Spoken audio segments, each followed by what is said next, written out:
mengucapkan terima kasih atas keluangan waktunya di dalam malam hari ini. Ya, tentunya teman-teman yang join pada malam hari ini pasti ingin mendapatkan sesuatu insight gitu ya, atau pencerahan yang baru terkait dengan konstruksi. Nah, akan teman-teman dapatkan pada webinar malam hari ini. Yang pertama nanti kita belajar terkait dengan dasar-dasar hukum di dalam keselamatan konstruksi, kemudian tahapan-tahapan di dalam pekerjaan konstruksi, kemudian nanti terkait dengan persyaratan keselamatan konstruksi, kemudian teman-teman juga akan belajar sebenarnya SMKK itu seperti apa di dalam suatu pekerjaan konstruksi, serta nanti akan saya tutup terkait dengan komponen biaya. Nah, ini mungkin pada penasaran ya, proyek itu sebenarnya biaya untuk penerapan SMKK-nya itu apa sih? Nah, nanti kita akan belajar di sesi yang terakhir. Mudah-mudahan sih apa yang didapatkan bisa menjadikan teman-teman menjadi sebuah problem solver ya dari apa yang kita alami kendala-kendala di lapangan. Nah, tentunya karena ini adalah pembelajaran secara daring ya, secara online, jadi pasti banyak sekali musuhnya, banyak sekali saya tanya. Sehingga saya minta teman-teman diposisikan senyaman mungkin gitu ya. Anggap aja lagi nonton bioskop, kemudian saya jadi aktornya ya, dan yang paling utama adalah diniatkan. Karena kalau misal kita sudah diniatkan, pasti insya Allah ke depannya akan dipermudah ya. Karena training online itu membosankan katanya, tapi mudah-mudahan bersama saya tidak membosankan. Baik, ini sedikit outline-nya ya. Tadi mungkin sudah disampaikan terkait dengan materi yang ingin disampaikan. Nah, pertama kita masuk dulu ya, karena saya juga tidak tahu background dari teman-teman. Di sini sudah ada 198 orang. Nah, ini kan tentunya punya background yang berbeda-beda, sehingga saya mulai dulu dari basic nih. Istilah-istilah yang umum digunakan di dalam sektor konstruksi. Oke, kita lihat yang pertama ya. Apa sih yang biasa di dalam sektor konstruksi? Kita mengenal dulu nih ya, namanya tak kenal kan maka tak sayang. Sebelum kita melihat konstruksi, kita lihat dulu secara definitif. Nah, di sini teman-teman bisa lihat bahwa yang dinamakan dengan pekerjaan konstruksi ini referensinya dari undang-undang ya, ada di dalam Undang-Undang Nomor 2 Tahun 2017. Ini peraturannya adalah mengenai jasa konstruksi. Nah, tapi sebelum jelaskan ini, saya mau sedikit mengintermezzo ya teman-teman. Jadi yang namanya peraturan itu, kalau kita sebagai orang K3 atau bagian keselamatan konstruksi, itu kita harus memahami betul yang namanya aspek legal. Karena bagian K3 itu di dalam sebuah perusahaan sebenarnya fungsinya adalah lebih kepada fungsi-fungsi apa? Yaitu advisory dan juga apa? Yaitu advisory dan fasilitator. Nah, tentunya untuk bisa memberikan advice dan bisa memfasilitasi, teman-teman harus memahami yang namanya persyaratan. Nah, sebenarnya persyaratan itu bisa kita dapat dari macam-macam. Bisa dari peraturan, bisa dari standar,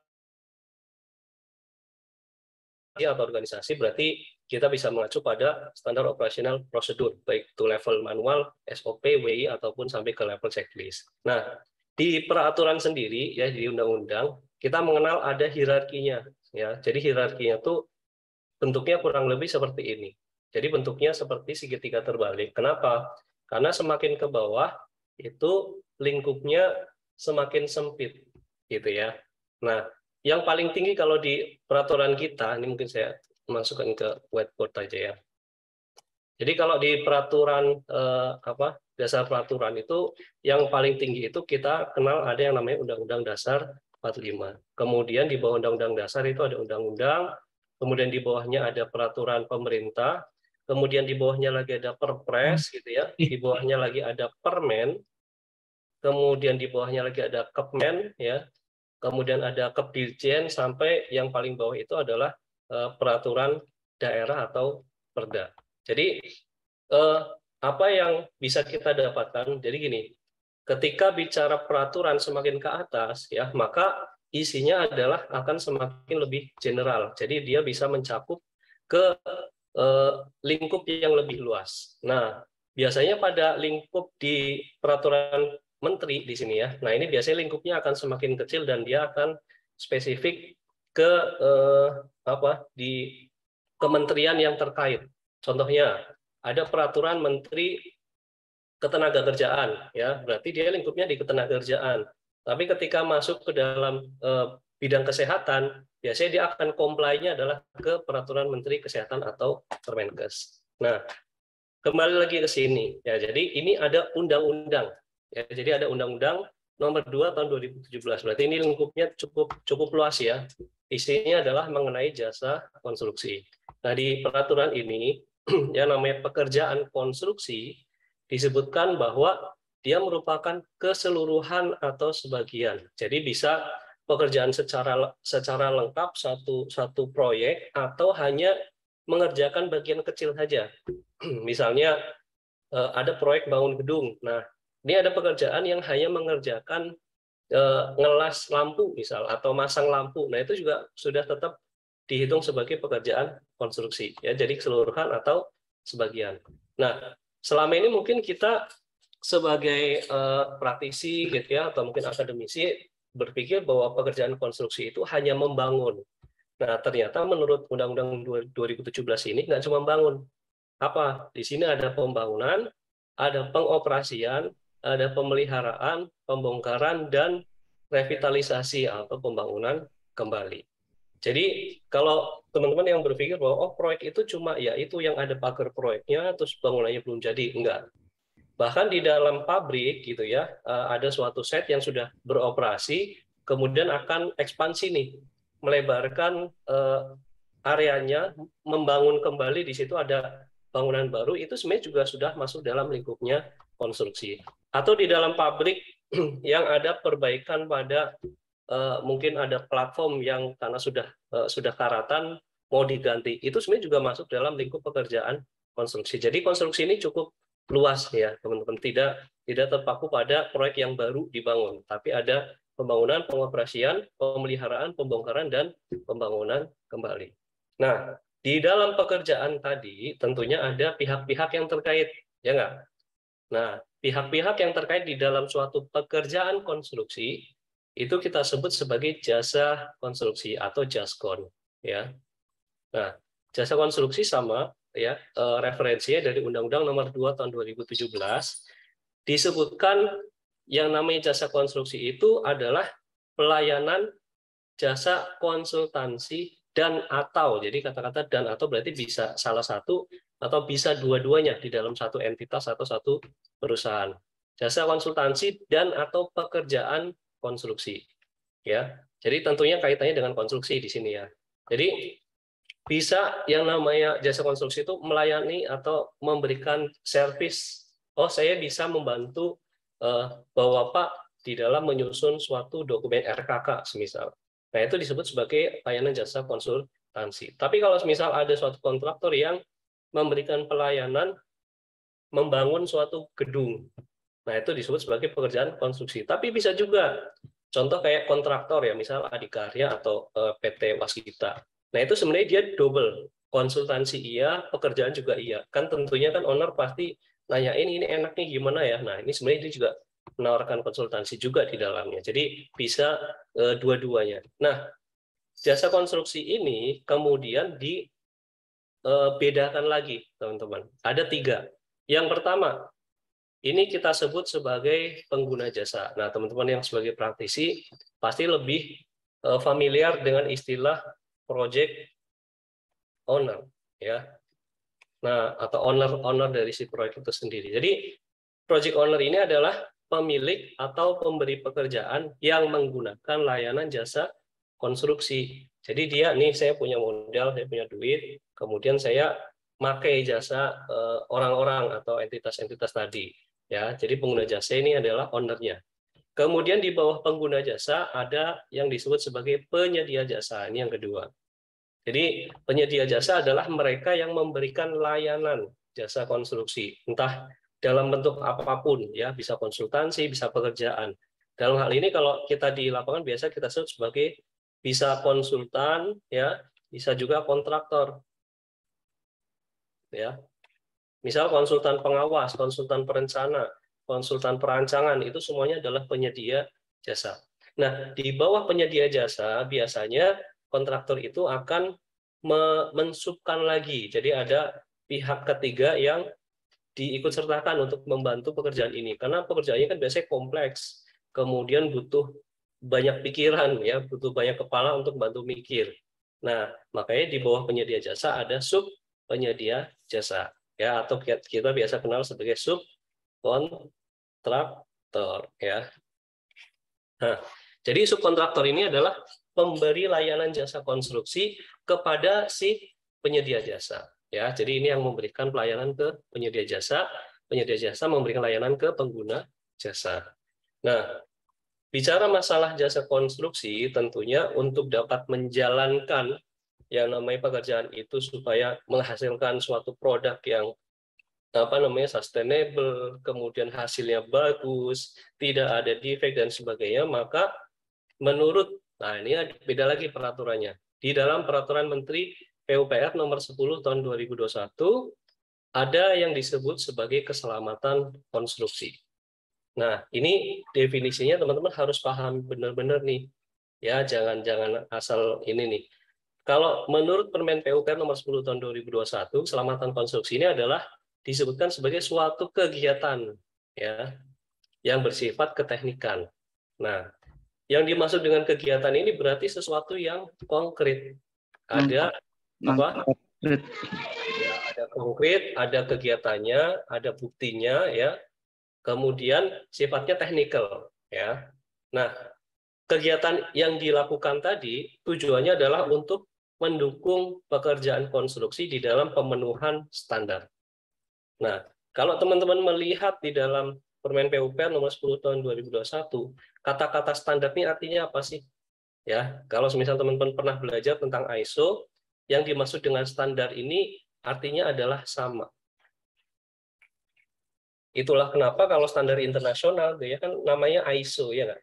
ISO 49001, 45001, ISO 14001. ISO itu artinya sama di dalam ilmu-ilmu. Contoh kayak di kimia gitu ya, isometrik itu kan berarti sama ya, atau isotermal berarti suhunya sama ya. Kenapa sih harus sama? Ya, karena ya namanya standar ini supaya bisa menjaga ya, terutama entah itu dari kualitasnya atau dari keselamatannya atau dari kesehatannya, intinya harus sama. Misalnya gini, teman-teman pernah makan di warteg gitu ya, antara warteg di Jakarta sama warteg di Bekasi semisal, apakah punya rasa yang sama atau bentuknya sama? Nah, ini tergantung. Tapi sekarang saya lihat ada warteg tuh udah mulai punya standar, terutama warteg Bahari, warteg Karisma itu udah mulai sama. Tapi sebelum ada itu akan sulit gitu, nyari warteg yang karakternya itu sama.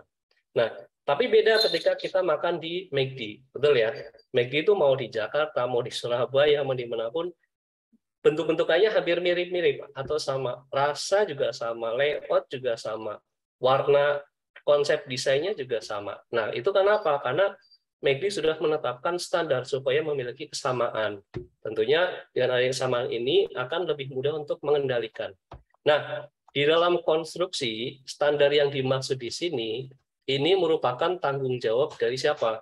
Dari si pengguna jasa. Jadi ibaratnya kalau pengguna jasa mau menggunakan jasa konstruksi, dia harus punya standar nih. Ini yang disebut sebagai keselamatan konstruksi.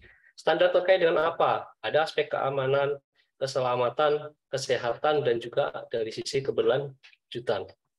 Ya, keamanan, keselamatan, kesehatan teman-teman sudah paham sekali lah ya. Tapi definisi dari keberlanjutan ini apa? Ya, yang dimaksud dengan keberlanjutan itu adalah bagaimana kita tuh bisa sustainable. Ya, kalau bahasa Inggrisnya sustainable ya, keberlanjutan. Misalnya dari segi bangunan, apakah bangunan ini bisa bertahan sampai sekian puluh tahun, gitu ya. Kemudian apakah kemudian bangunan tersebut eh, bisa, terutama kalau sekarang tuh isunya adalah terkait isu-isu global, masalah global warming, masalah lingkungan, termasuk gedung-gedung sekarang tuh sudah mulai diarahkan ke green green building, ya, misalnya pengelolaan airnya, pengelolaan energinya, kemudian pembuangan limbah dan sebagainya. Nah, bicara keselamatan konstruksi di sini, nah untuk memenuhi standar yang dimaksud tadi, tujuannya apa? Nah, di sini ada 4K, teman-teman. Kalau di dalam Permen PU nomor 10 tahun 2021 ada istilah 4K. Apa itu 4K? Nah, ini sebentar ya. 4K yang dimaksud di sini adalah keselamatan dari sisi konstruksi, keteknikan, ya keteknikan konstruksi. Kemudian K yang kedua adalah keselamatan dan kesehatan kerja. K yang kuat adalah keselamatan publik, dan K yang keempat adalah keselamatan lingkungan. Jadi bagi orang awam termasuk saya pada saat mendengar konsep ini, itu kesannya keselamatan konstruksi itu lebih kecil. Pak, kok cuma keselamatan, kesehatannya mana gitu ya. Ini bagi orang awam nih yang pertama kali dengar. Tapi kemudian saya mikir lagi, Undang-Undang Nomor 1 1970 kok judulnya cuma keselamatan kerja ya gitu. Ya mungkin beberapa bertanya, tapi di dalamnya ternyata ada aspek kesehatannya. Jadi memang justru definisi dari keselamatan ini ternyata malah lebih luas ya. K3 sendiri juga berkembangnya awalnya adalah dari ilmu keselamatan. Nah, kenapa keselamatan konstruksi ini, ya saya bukan ini ya, kalau di Kementerian PUPR sama Kementerian Tenaga Kerja itu kadang agak punya pandangan yang berbeda terkait dengan keselamatan. Kenapa? Kalau di PUPR tuh nggak mau nyebut yang namanya keselamatan dan kesehatan kerja atau K3. Mereka nggak mau. Kenapa? Misalnya gini, kalau misal kita hanya memperhatikan dari sisi K3 saja gitu ya, anggaplah ada suatu bangunan ya, bangunan kemudian kita jadi orang safety lah di dalamnya. Nah, ketika kita bicaranya membatasi diri sebagai orang K3 saja yang hanya berfokus pada produk, hanya fokus pada proses, kemudian manusianya, orang-orangnya gitu ya. Kemudian pas ditanya ini masalah beton kualitasnya gimana gitu, terus nggak mau nih, nggak mau, itu bukan ranah saya, itu ranahnya teknik engineer lah dan sebagainya. Tapi terus terjadi suatu kegagalan konstruksi, misal ada balok beton ambruk-bruk gitu, gara-gara mungkin usia betonnya nggak cukup dan sebagainya. Apakah itu tidak disebut sebagai kecelakaan kerja? Nah ini kan tentu jadi pertanyaan kan. Lah iya, saya nggak mau ngurusin, tapi kalau udah kejadian gagal, ujung-ujungnya saya juga dikejar gitu, karena ini masuk dalam kecelakaan kerja. Kan kita nggak pernah tahu kegagalan konstruksi ini mungkin menimpa orang ya dan sebagainya. Jadi disinilah makanya melalui PUPR ya di dalam Permen PU nomor 10 tahun 2021 nggak mau hanya melihat dari keselamatan dan kesehatan kerja saja, tetapi juga sampai ke keteknikan konstruksi, keselamatan publik, orang-orang sekitar proyek dan juga lingkungan. Nah kalau K3 sendiri gimana Pak? K3 sendiri gini, di dalam PP nomor 50 tahun 2012 ini isinya adalah mengenai penerapan Sistem Manajemen Keselamatan dan Kesehatan Kerja atau SMK3. Di dalam bab 1 pasal 1 ayat 2, keselamatan dan kesehatan kerja sebenarnya definisinya hampir sama, yaitu dalam bentuk kegiatan. Nah, tapi mungkin teman-teman yang sudah lama bekerja di K3 atau mungkin teman-teman yang masih kuliah, saya yakin pasti ada yang belum ngeh dengan definisi ini. Kenapa saya bilang belum ngeh? Coba teman-teman pahami di kata-kata yang saya merah-merahin. Di sini ada kata-kata memberikan jaminan dan juga memberikan perlindungan. Ya, sebenarnya di dalam PP 50 2012 ini filosofinya dalam. Kenapa Pak bisa dalam? Jadi gini, teman-teman bayangkan ketika misal Mbak Marlina gitu ya, Mbak Marlina punya kendaraan, baru beli ini Fortuner TRD yang terbaru tahun 2022 ya, mudah-mudahan bisa segera beli ya. Baru beli mobil, kemudian datang ini sampai rumah. Tapi ternyata apa? Mobil ini belum diasuransikan, belum selesai prosesnya. Cuma kan karena mobil baru masa nggak mau dirayain, nggak pengen dicobain, ya dicobalah mobil ini, gitu ya. Nah, pada saat kita mengendarai mobil ya yang belum diasuransikan, apa sih yang kita rasakan?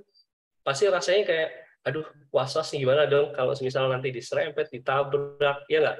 Kemudian kalau misal tiba-tiba nyemplung ke got atau gimana, pasti akan ada rasa kekhawatiran, ketakutan, was-was, ya nggak? Kenapa? Karena tidak ada yang memberikan jaminan gitu loh dari kendaraan yang kita pakai.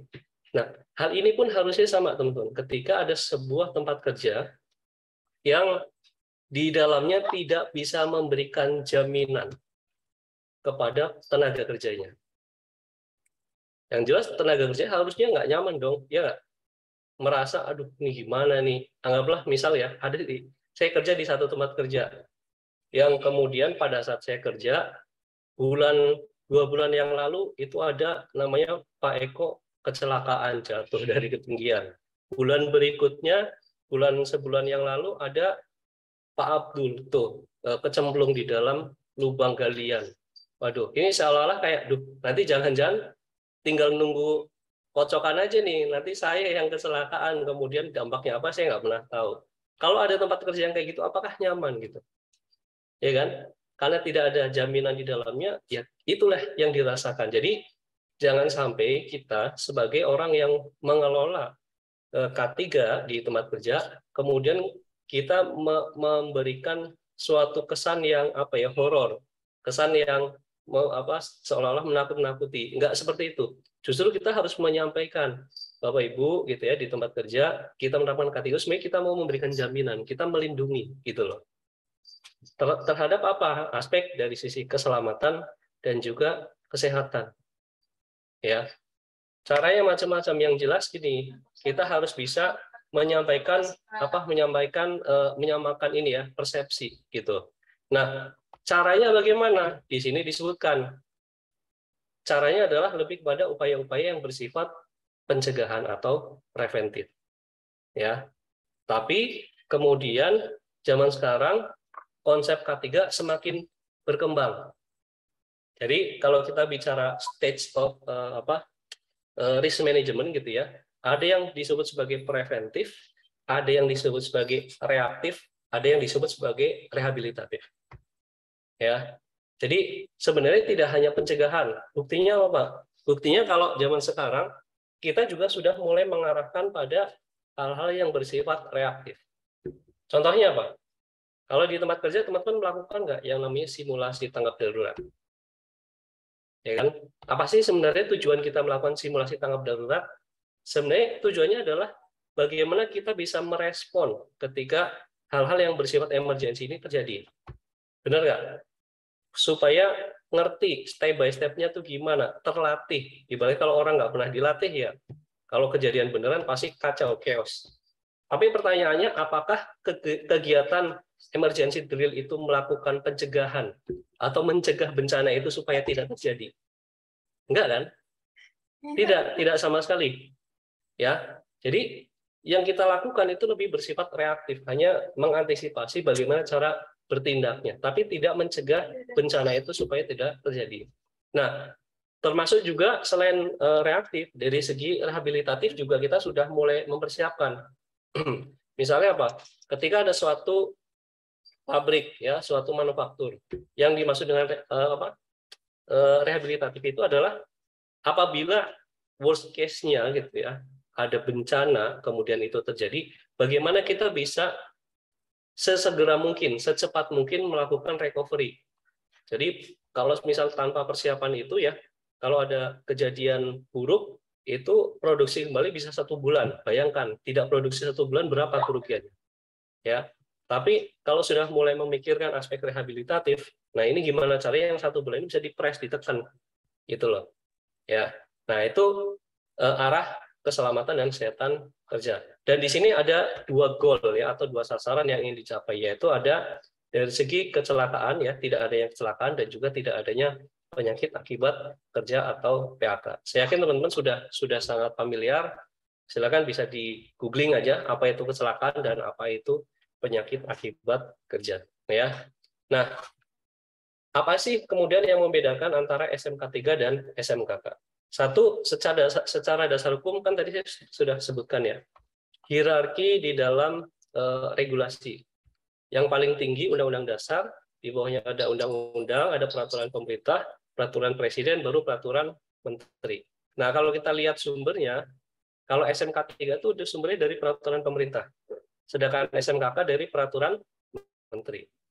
Ya, jadi secara hierarki yang lebih sempit sebenarnya SMKK, secara hierarki undang-undang.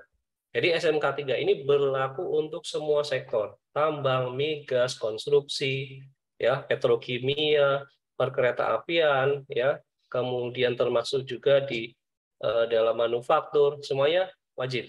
Ya, itu disebutkan di dalam pasal 5 ya, kalau nggak salah, terkait dengan kewajiban dari perusahaan itu harus menerapkan SMK 3 apabila dia memiliki potensi bahaya tinggi, ya, atau tenaga kerja 100, ya, dan kalau SMKK di sini lebih spesifik.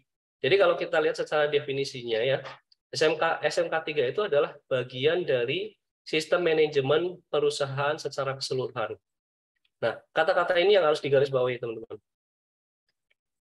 Ini merupakan diperkuat juga ya di dalam Undang-Undang Nomor 13 Tahun 2003 Pasal 87.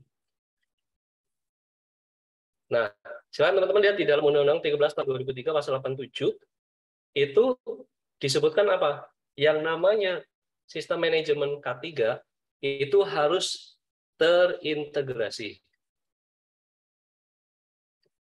Ya, terintegrasi dengan sistem manajemen perusahaan secara umum.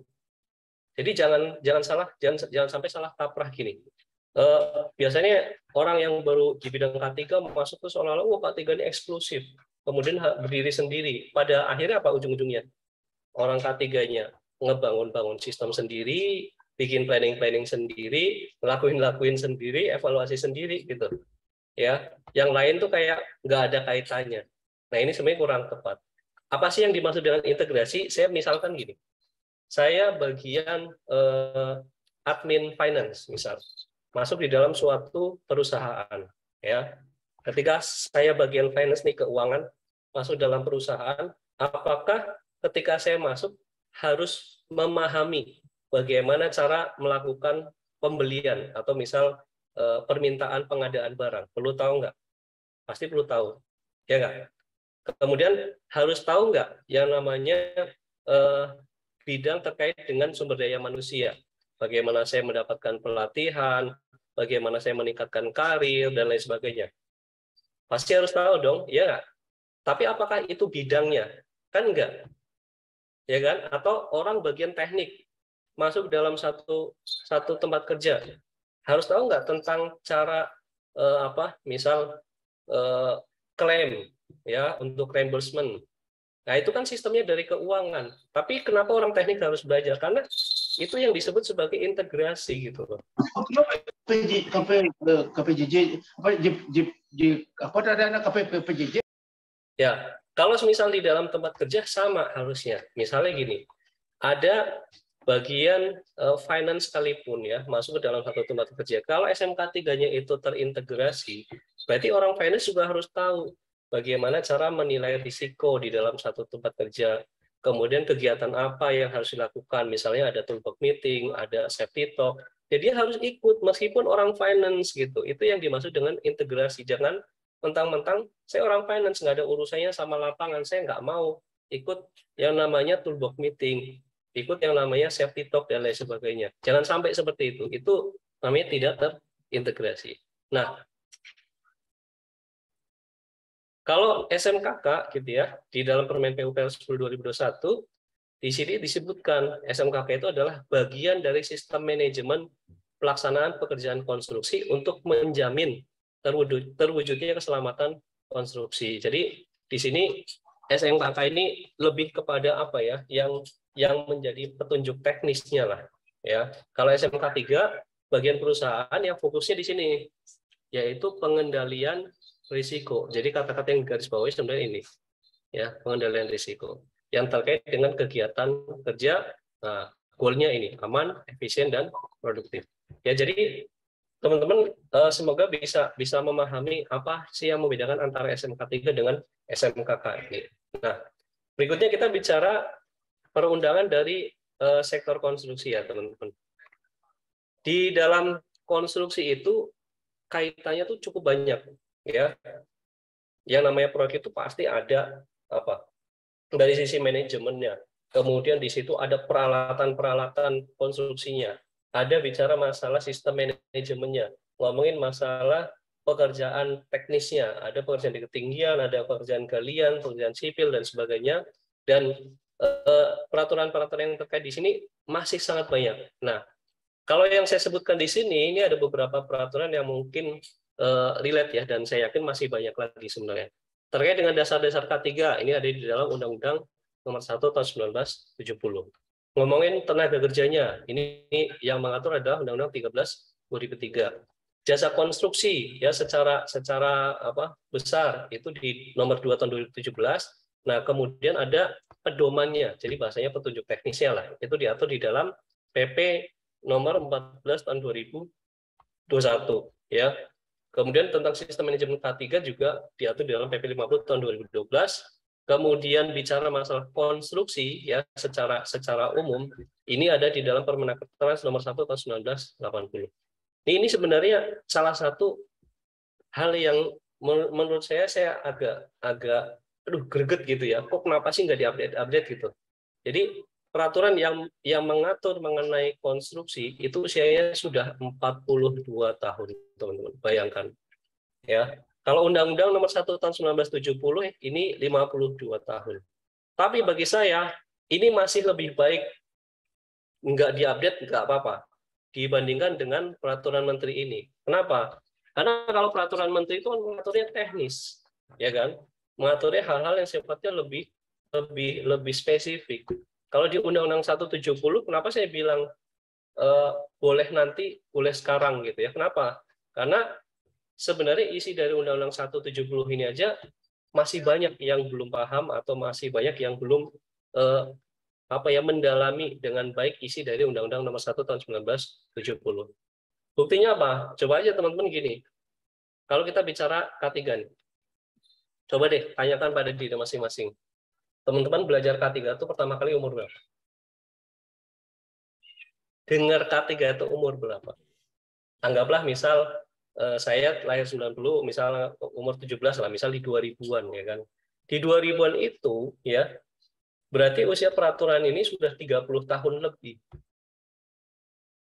Nah, pertanyaan kemana aja kita? Peraturan udah 30 tahun, tapi kita baru dengar sekarang. Apalagi kalau ada teman-teman yang baru dengar di tahun 2022 nih. Ya kan? Nah, kenapa hal ini bisa terjadi? Ya, karena faktornya cukup banyak. Ini ada yang besar. Oke, faktornya cukup banyak. Kenapa dulu? Jadi dulu gini, yang namanya keselamatan kerja, kecelakaan, fatal, itu mungkin tidak terlalu menjadi awareness. Orang perusahaan masih bisa ngumpet-ngumpetin. Ya kan? Orang masih bisa supaya nggak nongol di berita. Tapi kalau zaman sekarang, ya namanya kecelakaan, misal di tempat kerja, saya bisa tahu ada kecelakaan di Papua. Padahal jarak ke Papua sekian ribu kilometer. Saya tahu kecelakaan yang di Kalimantan. Kenapa? Dalam waktu yang sangat cepat gitu ya, hanya kurang lebih sekitar 5-10 menit, itu informasi sudah bisa nyampe itu gimana ya? Kita tuh bisa ya, itu gimana ya? hal ini tentunya akan mempengaruhi gitu ya, bagaimana kemudian perusahaan lebih aware terkait dengan K3 dan terkait dengan keselamatan konstruksi seperti itu. Nah, ngomongin masalah SMKK gitu ya. Jadi SMKK itu kalau teman-teman lihat basicnya adalah dari Undang-Undang Jasa Konstruksi, yaitu Undang-Undang Nomor 2 Tahun 2017, kemudian dijelaskan secara teknis di dalam PP 14 tahun 2021, ini isinya adalah tentang peraturan pelaksanaan jasa konstruksi. Kemudian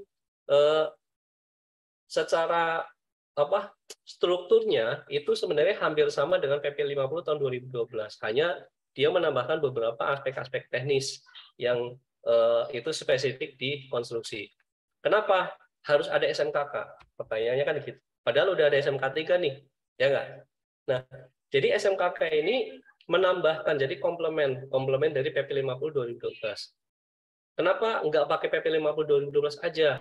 Nah, karena di dalam PP 50 2012 dia lingkupnya general untuk semua perusahaan, mau kecil, mau menengah, mau besar. Itulah kenapa di dalam PP 50 tuh kesannya kayak nggak ketat gitu ya.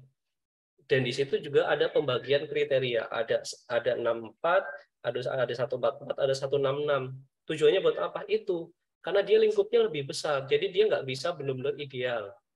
Nah, sementara untuk bisa mengatur yang hal sifatnya lebih teknis, ini makanya ada peraturan menteri. Izin sebentar ya.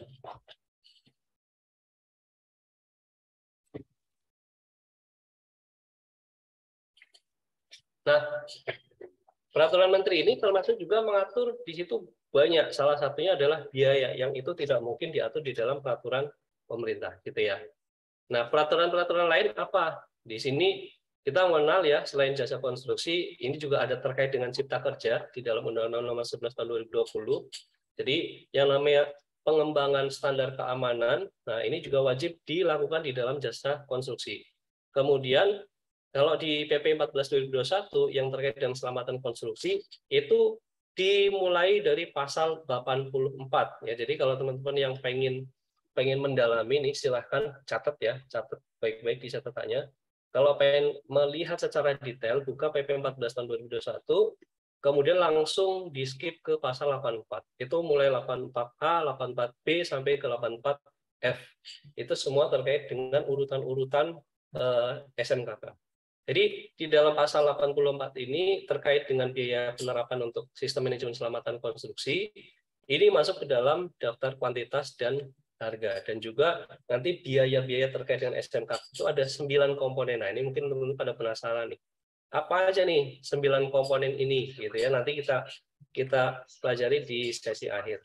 Kemudian bicara masalah biaya-biaya, kemudian pengadaan jasa dan lain sebagainya, ini sifatnya lebih umum ya. Silakan nanti bisa dilihat di peraturan-peraturan yang lain yang terkait ya. Nah, kalau bicara PP 14 2021 ini nih ya teman-teman, di situ mulai dari pasal 84F, di sini ada ayat 2 yang namanya penyedia jasa ini punya kewajiban teman-teman ya. Kewajibannya apa? Yang pertama adalah tadi yang saya bilang harus memenuhi standar. Jadi dia harus punya standar nih, ya. Kemudian standar yang dimaksud di sini, nah mungkin tanya Pak, kalau saya kerja sebagai project owner, saya harus bikin standar, standarnya apa? Nah ternyata di dalam pasal 84G ayat 6, standar yang dimaksud itu ada 6. Jadi harus bikin standar, terserah referensinya dari mana. Dari standar internasional boleh, dari peraturan boleh, mau ditetapkan sendiri boleh, silahkan. Yang pertama adalah terkait dengan mutu bahan. Ya, jadi aspek kualitas. Mutu bahan, mutu peralatan, kemudian terkait dengan standar K3, kemudian terkait dengan standar prosedur pelaksanaannya, jadi lebih ke teknis metode pekerjaannya, kemudian standar terkait dengan mutu dari hasil, ya, jadi lebih ke pengendalian produknya, kemudian standar terkait dengan pengoperasian dan pemeliharaan, ya, jadi setelah ada suatu gedung sudah selesai dibangun, nah nanti pemeliharaannya gimana, ini harus ada standarnya. Standar itu terserah mau dalam bentuk apa, apakah dalam bentuk guideline, ya, ada buku dibuat semacam buku atau modul, atau dalam bentuk SOP atau yang lain terserah, ya. Kemudian yang nomor 7 adalah standar lebih ke pedoman untuk perlindungan sosial tenaga kerja. Jadi memperhatikan kalau di luar negeri itu nyebutnya tuh wellness ya kalau nggak salah ya. Jadi terkait dengan kesejahteraan pekerja. Dan yang ke-8 adalah standar untuk pengelolaan lingkungan hidup. Jadi jangan dikira teman-teman yang namanya menjalankan K3 konstruksi itu cuma urusannya kontraktor, nggak bisa. Ya, nanti setelah ini saya jelaskan teman-teman tahapan pekerjaan konstruksi. Setelah itu teman-teman pasti akan nggak, oh ternyata begini toh. Kenapa proyeknya tuh kayaknya K3-nya susah banget diterapkan. Nah, itu ada alasannya. Nah, di dalam ini masih ngomongin peraturan dulu ya sebelum kita bicara ke tahapan pekerjaan konstruksi. Di dalam PP nomor 14 tahun 2021 ya, kemudian dijelaskan juga di dalam Permenkes 1, proyek itu dibagi menjadi 3 kategori. Ya. Jadi kategori dari proyek itu ada yang disebut sebagai proyek dengan risiko besar, kemudian risiko sedang, sama risiko kecil.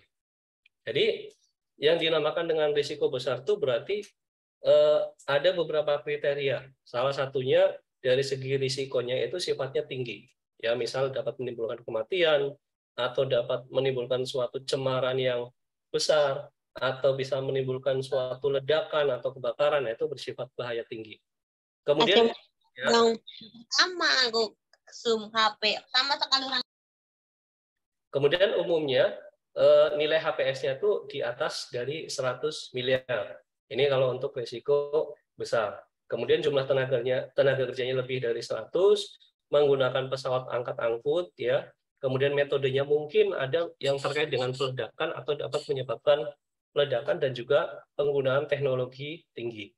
Ya, jadi kalau teman-teman proyeknya itu sudah di atas 100 M, ya, membangun gedung, bangun jembatan, bangun infrastruktur apapun, nah itu sebenarnya sudah masuk ke dalam risiko tinggi atau bahaya besar, ya. Kemudian yang sedang ini secara bahaya mungkin bisa menimbulkan sampai ke cacat, gitu ya. Kemudian luka-luka berat, tapi nggak sampai fatal atau nggak sampai menimbulkan suatu disaster atau bencana.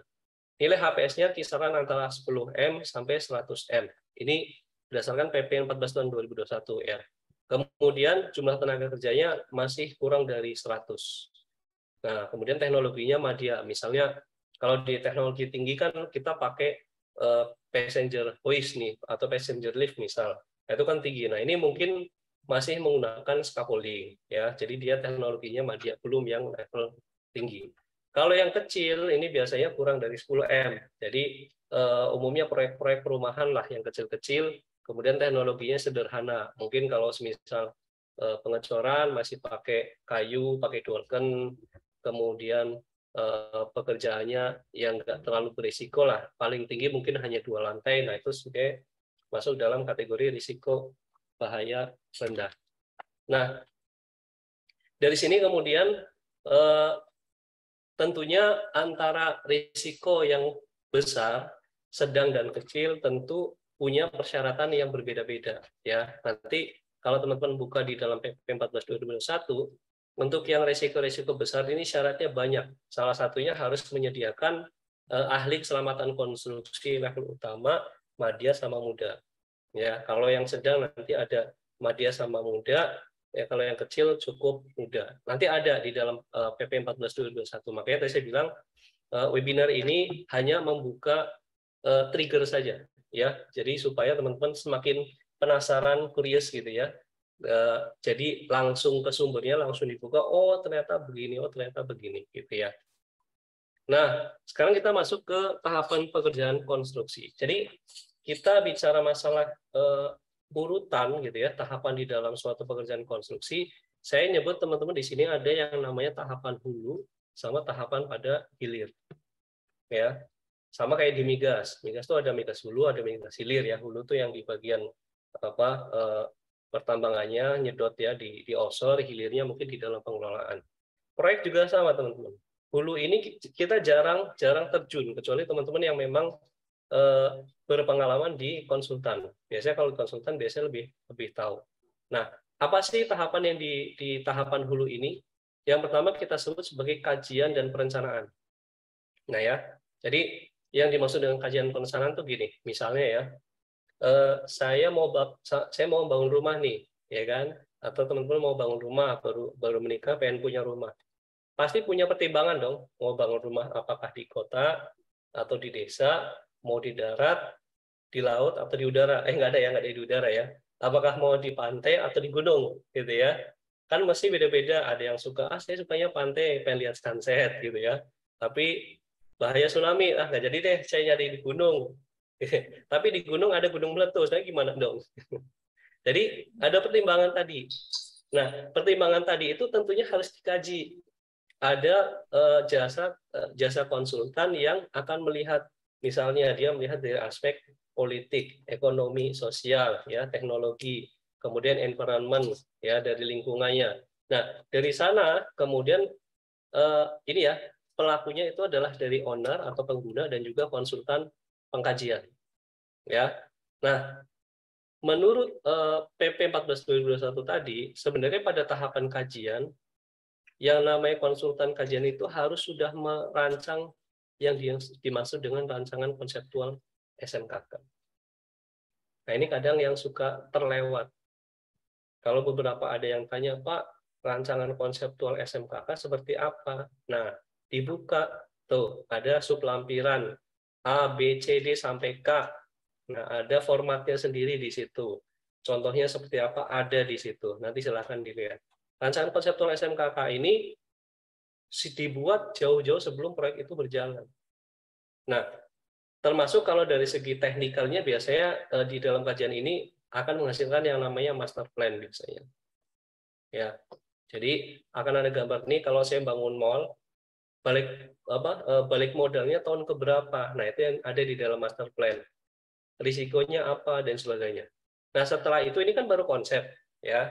Nah, konsep ini kemudian dituangkan di dalam dokumen-dokumen yang sifatnya lebih teknikal oleh konsultan perencanaan dan juga konsultan perancangan, ya.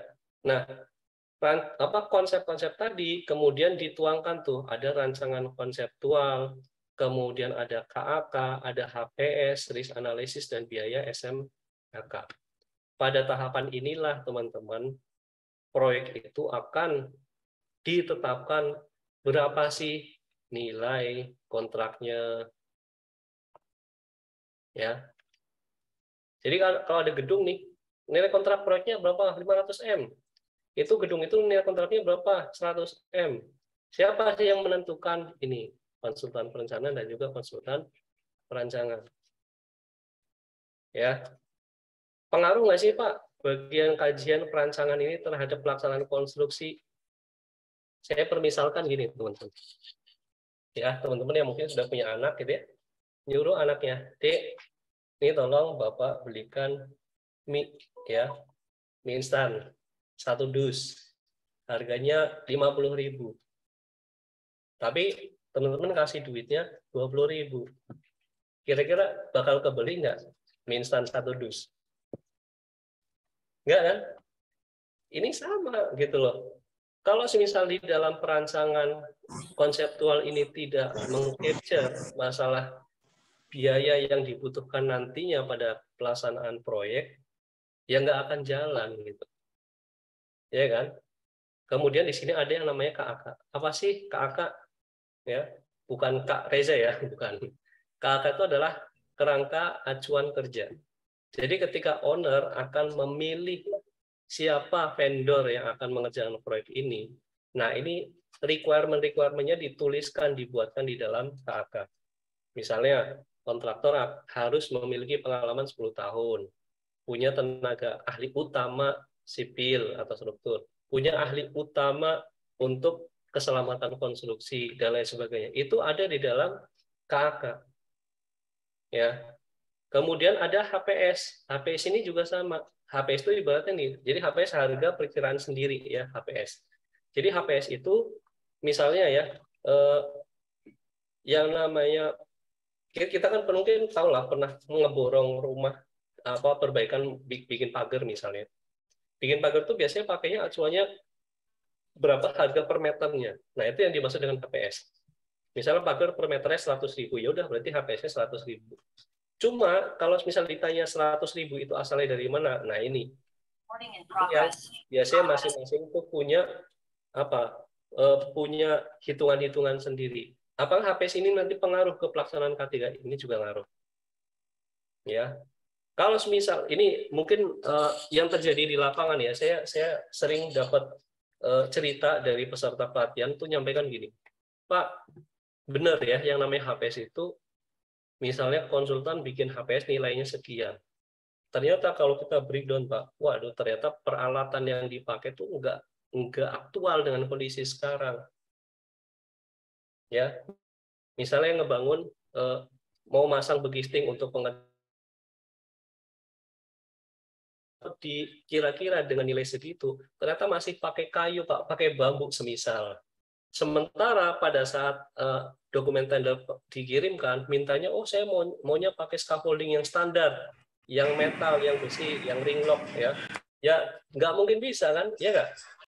Jadi HPS ini juga menjadi salah satu problematika di dalam pelaksanaan keselamatan konstruksi. Nah, kemudian ada risk analysis, ini lebih pada penilaian risiko dan biaya SMKK. Nah, biaya SMKK ini juga harus sudah dibuat di dalam fase perancangan. Nah, apa yang sudah dibuat oleh konsultan ini kemudian dilakukan sosialisasi. Ya, jadi owner akan mengundang calon mitra atau calon kontraktor di dalam satu meeting. Apa meetingnya? Ada yang tahu? Depannya A? Unwising. Ya. Unwising. Ya, ini bahasa Belanda nih ya. Jadi unwising ini adalah proses di mana owner mengundang semua perusahaan yang masuk ke dalam daftar vendor yang sudah terdaftar, yang sudah memiliki sertifikat CSMS, yang sudah mengisi di dalam e-proc atau Electronic Procurement. Nah, ini nanti ada kaitannya nih sama CSMS. Ada kaitannya juga dengan yang ini. Tingkatan-tingkatan ini. Nah, ini mungkin saya jelaskan dulu yang terkait dengan PQ. Jadi, kalau kita bicara CSMS, ini merupakan prosedur bagaimana kita melakukan manajemen kontraktor, ya teman-teman. Jadi tahapan di dalam CSMS itu ada PQ, ada PJA atau PCM, ada WIP, sama Final Evaluation. Kalau misal teman-teman pernah dengar, saya audit CSMS. Nah, itu hampir saya pastikan pasti itu audit PQ sebenarnya. Jadi audit PQ itu adalah satu kegiatan audit yang harus dilalui oleh kontraktor sebelum adanya suatu tender. Jadi ini saya perusahaan nih, pengen melihat kontraktor saya tuh kelasnya seberapa. Jadi dilakukanlah audit. Audit PQ itu sebenarnya hampir mirip seperti audit SMK 3 karena yang dinilai adalah ini perusahaan ini punya sistem nggak sih? Bukti-buktinya mana? Ada foto-fotonya nggak? Ya, setelah dilakukan audit, biasanya di situ akan muncul yang namanya skor. Skornya berapa? Skor ini pengaruhnya apa sih, Pak? Skor ini akan mempengaruhi dari tingkatan CSMS tadi. Misalnya, skornya kurang dari 50%. Berarti perusahaan tersebut nggak bisa. Kamu nggak bisa ngerjain proyek-proyek gede. Kamu ngerjain proyek kecil-kecil aja. Nilainya di bawah 10 M semisal. Karena apa? Nilai CSMS-nya hanya 50%. Nah, misalnya skor yang menengah antara 50 sampai 70 semisal atau sampai 75. Oh, itu masuk dalam kategori sedang. Ya, berarti perusahaan tersebut hanya bisa atau hanya akan diundang ketika ada proyek yang nilainya di bawah 100 M. Tapi kalau ternyata nilai hasil dari CSMS-nya itu adalah di atas 75, ini angka-angka tadi mungkin beda-beda ya. Saya hanya mempermisalkan. Kalau misal hasil CSMS-nya itu di atas 75, misal 80 atau 90, maka setiap kali ada proyek yang nilainya di atas 100 M yang diundang ya hanya mereka yang mendapatkan sertifikat dengan predikatnya adalah risiko tinggi. Jadi more pain, more gain. Ya, kayak zaman sekarang kalau misalnya ada perusahaan-perusahaan kecil, kamu pengen dapat tender yang gede, ya udah, berarti sistemnya harus diperbaiki.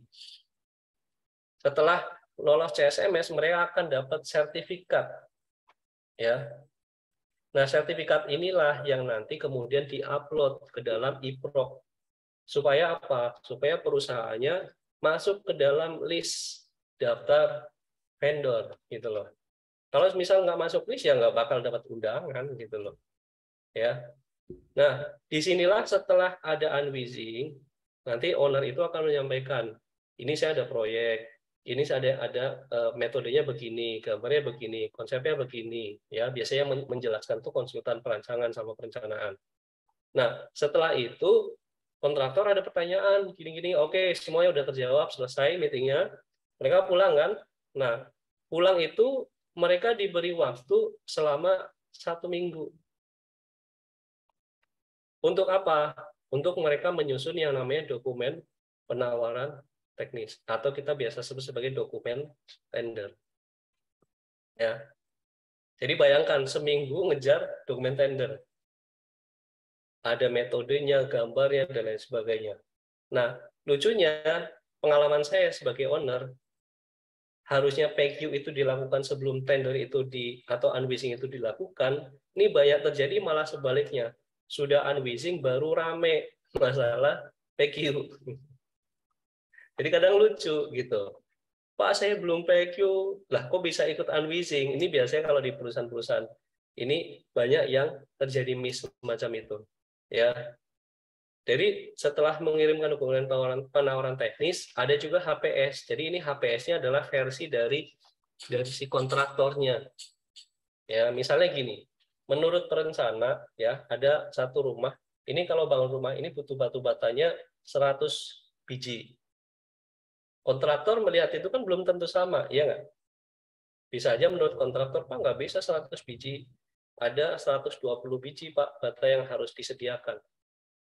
Ya, nanti tentunya HPS ini atau nilai kontrak, ibaratnya kalau di sini nilai kontraknya 500 M nih, tentunya kan kontraktor pasti mau menawarkan nggak mungkin dong lebih tinggi, ya nggak? Pasti dia akan nawarin yang lebih rendah, bisa 450 M, bisa 400 M dan sebagainya. Nah nanti disitulah ada proses seleksi. Nah kalau misal sudah ditetapkan pemenang, nah kita biasa kenal istilahnya adalah kontrak award, ya. Nah, kontrak award ini adalah memberikan pengumuman siapa yang memenangkan tender tersebut. Ya, setelah kontrak award dilakukan yang namanya klarifikasi dari dokumen penawaran. Jadi hanya memastikan ini benar ya perusahaan Bapak nawarin harganya sekian gitu ya. Metodenya begini benar ya? Benar. Oke. Sip, deal. Setelah itu baru masuk ke dalam fase pelaksanaan, ya. Nah, dari pelaksanaan nanti ada rencana keselamatan konstruksi, rencana mutu dan lain sebagainya. Setelah selesai baru masuk dalam fase serah terima. Nah, di fase pelaksanaan ini yang terkait nanti lebih kepada owner, kontraktor, kemudian ada konsultan pengawas dan konsultan MK. Nah, biasanya konsultan MK sama pengawas sih sebenarnya sama aja. Nah, terkait dengan CSMS, kalau di dalam pelaksanaan awal proyek, biasanya ada kegiatan yang dinamakan dengan PJA. Istilah kalau di mitigasi itu PJA, kalau di konstruksi itu biasanya PCM, Pre-Construction Meeting. Nah, di PCM ini sebenarnya yang disusun lebih kepada apa? Bridging dokumen. Misal nih, proyek mau berjalan. Nah, apa sih dokumen yang disiapkan? Nanti di slide berikutnya ada detail-detailnya. Kemudian WIP atau work in progress atau kalau di masa dulu nyebutnya audit during execution. Ini lebih pada memeriksa konsistensi. Ya, pas pelaksanaan itu benar nggak sih, konsisten nggak sih? Nah, instrumen-instrumen yang digunakan pada saat PJA ataupun WIP ini biasanya beda-beda masing-masing perusahaan. Ya, nanti kalau misalnya ada teman-teman yang belum memiliki konsep atau Pak saya bingung cara bikin WIP-nya gimana. Nah, silakan, boleh saya open untuk dipanggil teman-teman jadi konsultan untuk menyusun sistem-sistem ini, ya. Nah, nanti final evaluation akan menentukan kontraktor ini skornya akhirnya gimana. Apakah boleh ikut proyek selanjutnya atau kena blacklist atau harus ngulang lagi dari PQ. Itu nanti hasil akhirnya. Nah, teman-teman lihat di sini, ya. Ini tahapan terkait dengan pekerjaan konstruksi ini saya susun. Jadi setelah tanda tangan kontrak, ya, kemudian kan lokasinya diserahkan nih. Setelah itu ada SPMK. Apa itu SPMK? SPMK adalah surat perintah mulai kerja. Nah, setelah sudah ada SPMK, nah baru kegiatan SPCM. PCM sendiri, teman-teman, sebenarnya apa sih yang dilakukan di dalam PCM itu juga diatur di dalam PP nomor 14 tahun 2021. Ya, salah satunya memperkenalkan timnya, kemudian menjelaskan komitmen, menjelaskan metode kerja, tahapan-tahapan pekerjaan, RKK dan sebagainya, itu ada semua di situ. Nah, di sini ada 3 hal yang diperhatikan terkait dengan PCM tadi. Kan gini, antara dokumen penawaran teknis dari kontraktor sama perencana pasti ada gap-nya. Nggak mungkin persis plak, ya nggak mungkin dong semua yang diminta sama konsultan kemudian dilakukan. Yang namanya kontraktor pasti nyari untung juga, ya kan? Sehingga dilakukan yang namanya mutual check atau pemeriksaan bersama. Nah, mutual check yang dimaksud ini nanti terkait ada dua hal. Yang pertama adalah bill of quantity. Jadi bill of quantity tadi, kalau ada rumah, bangun, butuh batu batanya berapa? 100, Pak. Tapi menurut kontraktor nggak bisa, Pak. 100 itu kurang. Kita hitung ternyata 120, kan berarti ada miss tuh. Ya, ada perbedaan nilai.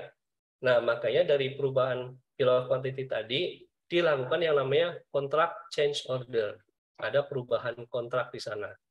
Jadi ada penyesuaian. Jadi bisa jadi nilai kontraknya nanti berubah.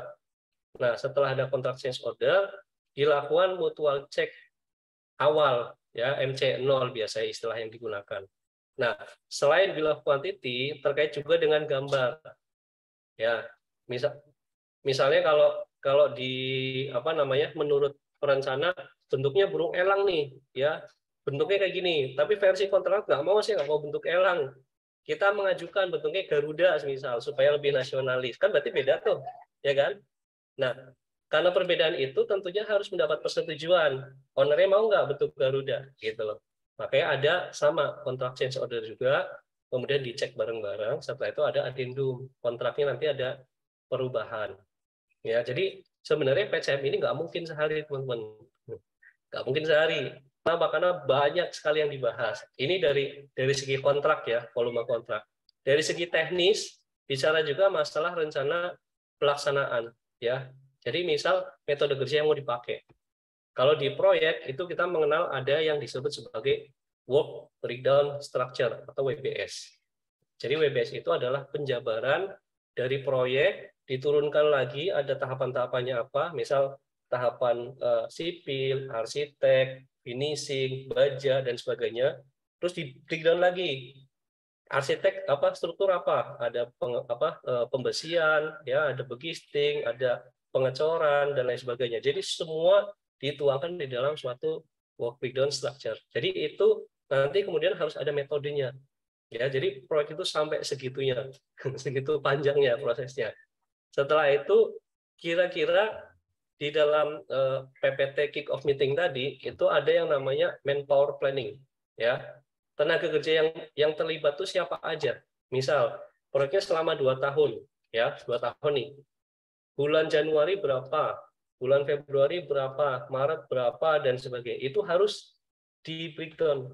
Kalau teman-teman sebagai seorang K3 butuh nggak informasi itu? Butuh banget. Buat apa? Kita bisa mengestimasi berapa APD yang dibutuhkan kalau mereka datang. Kemudian dari manpower planning ini juga harus ada penjelasan. Ini pekerja apa, ini pekerja apa. Sehingga APD-APD yang spesifik, ya, itu kita bisa estimasi di awal, gitu loh. Jangan sampai gini, pekerja datang, kemudian belum ada APD-nya, orang K3 ini bilang, itu ada 100 orang, datang, mana APD-nya? Kebingung kan? Masa ya mau beli langsung datang pada hari yang sama? Apalagi pengalaman saya dulu, proyeknya di Papua. Sementara datangin barang tuh paling nggak butuh 1 minggu, paling cepet gitu. Nggak mungkin. Yang kemudian, oh ya udah kerja aja, nggak usah pakai APD. Nah, nanti yang rame, yang jadi dipersalahkan orang K3-nya, gitu ya. Jadi tenaga kerja ini harus bisa di-capture. Termasuk peralatan. Peralatan yang dibutuhkan, material, dan juga terkait dengan job safety analisisnya. Nah, selain dari segi rencana pelaksanaan pekerjaan, ya, bicara masalah keselamatan keteknikan, kan tadi saya sebutkan tuh, keteknikan, keselamatan kerja, kemudian lingkungan sama publik. Bicara masalah quality, juga harus dipersiapkan yang namanya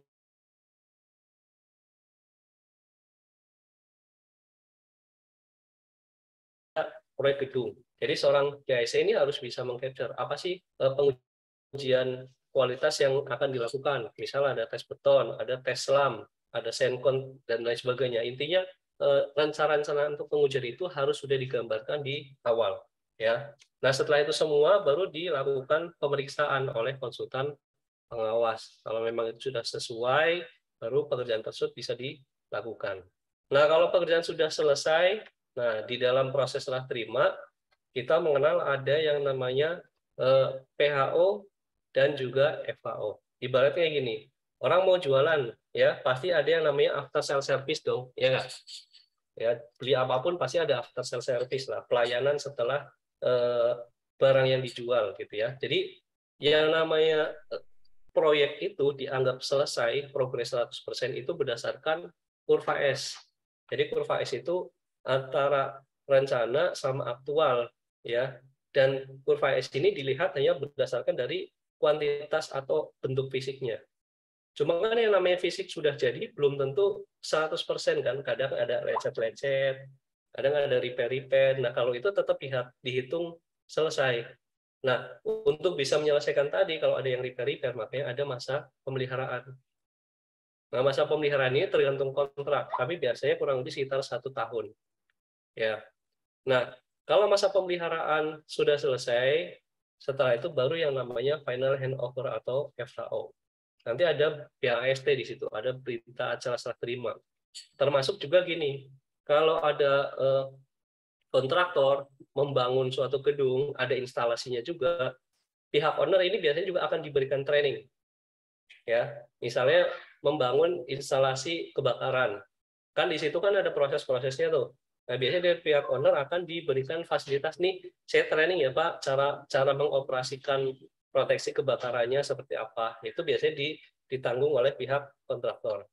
Kalau sudah FHO, sudah serah terima, kemudian biaya retensi atau biaya yang ditahan di akhir itu sudah diberikan, udah kontraktor pergi, sudah tidak ada urusan lagi. Sehingga dari pengelola atau pemilik akan memberikan atau menyerahterimakan kepada pengelolanya. Bisa dari si perusahaan itu sendiri atau dia membentuk entitas baru. Ya, contoh di tempat saya dulu, saya kerja di Jakpro, bangun LRT Jakarta, gitu ya. Setelah jadi LRT Jakarta, yang ngelola bukan Jakpro, tapi Jakpro membangun sebuah anak usaha, namanya PT LRT Jakarta. Kemudian PT LRT Jakarta inilah yang mengelola si LRT Jakarta tadi. Ya. Nah, tadi bicara keselamatan konstruksi, sudah saya jelaskan, keteknikan, kemudian keselamatan kerja, kemudian keselamatan publik dan lingkungan. Secara detail kurang lebih seperti ini. Ya, jadi keempat yang dimaksud tadi, kalau kita bicara keselamatan keteknikan, yang diselamatkan adalah dari segi bangunan dan asetnya.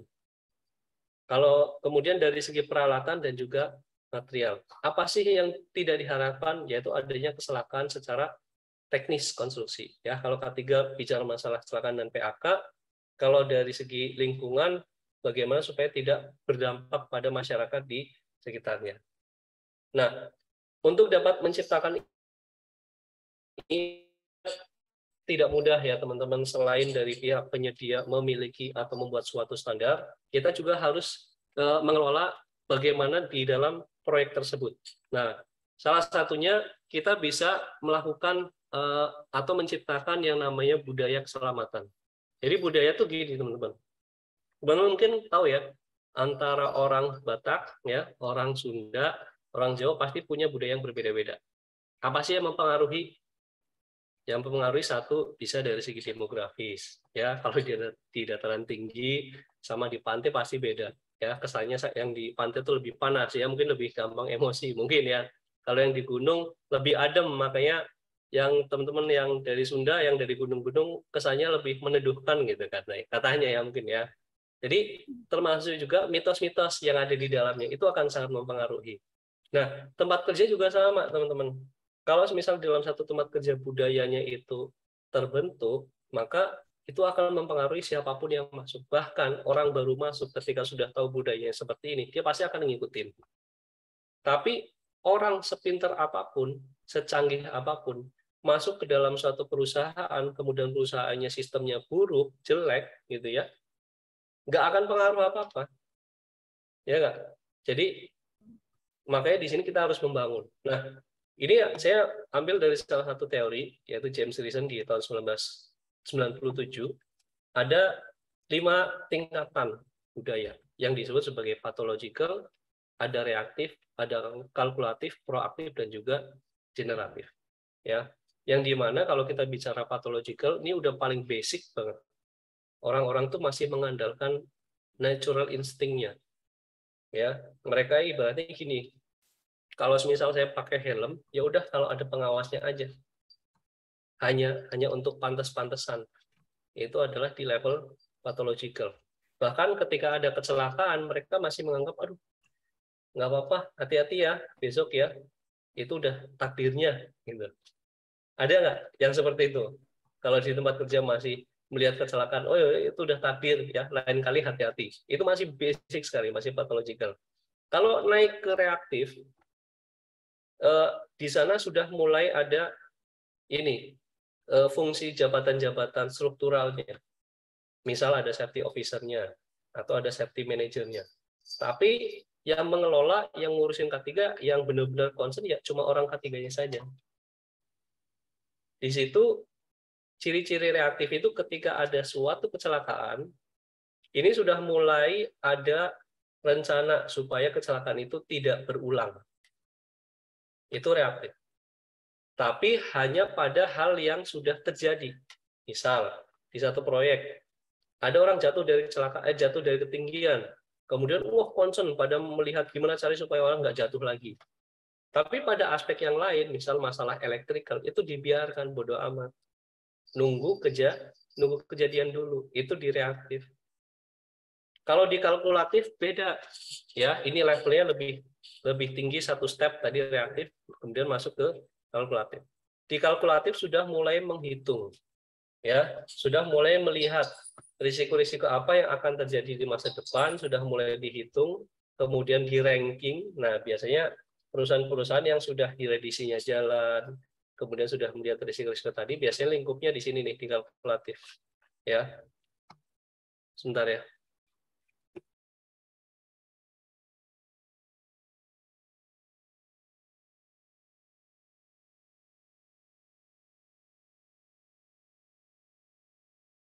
Orang kayak gitu nggak banyak.